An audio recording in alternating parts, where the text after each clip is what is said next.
राधे राधे दोस्तों, कैसे हैं आप सभी। आशा करती हूँ आप सभी बहुत अच्छे हैं और अपना ख्याल रख रहे हैं। राधा रानी अपनी कृपा आप सब पर बनाए रखें। दोस्तों, आज हम बात करेंगे संकट चौथ, गणेश चौथ, तिल चौथ, माघ चौथ, जिस नाम से भी आप जानते हैं, ये कब पड़ रहा है और इस दिन हमें कैसे किन नियमों से पूजा करनी चाहिए। विशेष रूप से हम बात करेंगे कि क्या पीरियड्स में हम कैसे पूजा करें, पहली बार व्रत उठाएं या नहीं उठाएं, बेटी है तो व्रत करें या ना करें, और गर्भवती हैं तो कैसे व्रत करें, इस दिन बाल धुलें या नहीं धुलें। तो बहुत सारे लोगों के क्वेश्चन हैं, आइए सभी के जवाब दे देती हूँ सिर्फ एक वीडियो में। चलिए बात कर लेते हैं, लेकिन उससे पहले अगर अभी तक आपने मेरे चैनल को सब्सक्राइब नहीं किया है तो चैनल को सब्सक्राइब कर लीजिएगा और बेल आइकन को दबाना तो बिल्कुल मत भूलिएगा। तो चलिए वीडियो शुरू कर लेते हैं। सबसे पहले बात कर लेते हैं गणेश चौथ कब पड़ रही है। तो गणेश चौथ पड़ रही है 17 जनवरी को। 16 जनवरी को शाम 8:43 से चौथ तिथि का प्रारंभ हो जाएगा। समापन होगा 17 जनवरी को 17 जनवरी को रात 9:20 पर जो चौथ तिथि है उसका समापन हो जाएगा।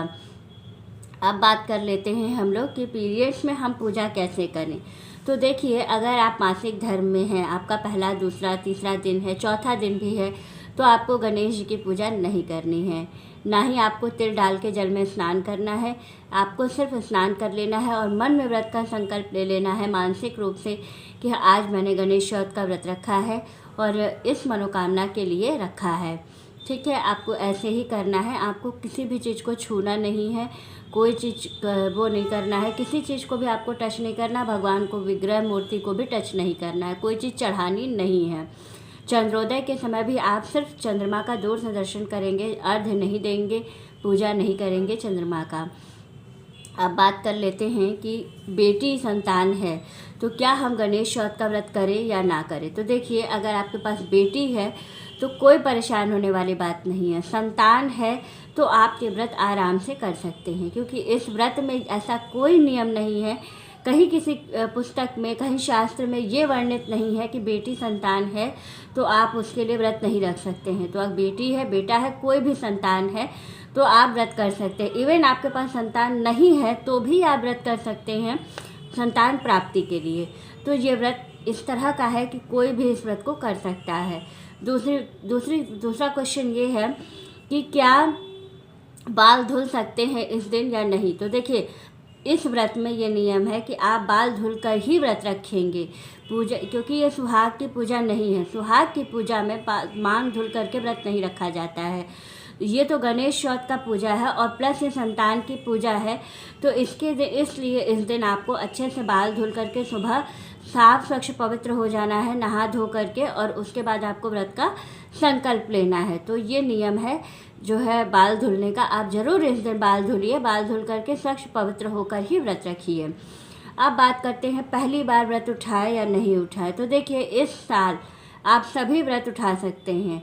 इस साल कोई भी व्रत अभी उठाने में या बाद में उठाने में कोई परेशानी नहीं है, क्योंकि इस साल मल मास, अधिक मास, 2 मास ये नहीं है। तो इसलिए इस साल कोई भी व्रत उठाने में कोई परेशानी नहीं है, क्योंकि खर मास भी समाप्त हो चुका है। तो आप इस व्रत में उसमें आप व्रत उठा सकते हैं। इसमें किसी तरह की कोई परेशानी नहीं है कि आप पहली बार व्रत उठाएं या नहीं उठाएं, तो आप व्रत उठा सकती हैं।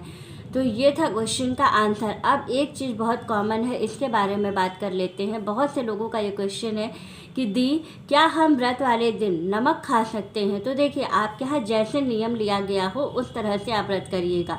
वैसे तो देखिए, नियम है कि गणेश चौथ के व्रत में नमक नहीं खाना चाहिए, लेकिन अगर आपका स्वास्थ्य अलाउ नहीं करता है और आपके घर में लोग खाते हैं, सब लोग ऐसे ही, आपके घर के बड़े बुजुर्ग लोग ऐसे ही रहते हैं, तो आप बेशक रह सकती हैं, कोई परेशान होने वाली बात नहीं है। क्योंकि भगवान देखिए आस्था देखते हैं, ये कोई वो नहीं है कि हम चाहे जैसे भी हो हम करेंगे, हम बिना नमक का ही करेंगे। तो ऐसा कोई नियम नहीं है, कहीं ऐसा वर्णित नहीं है।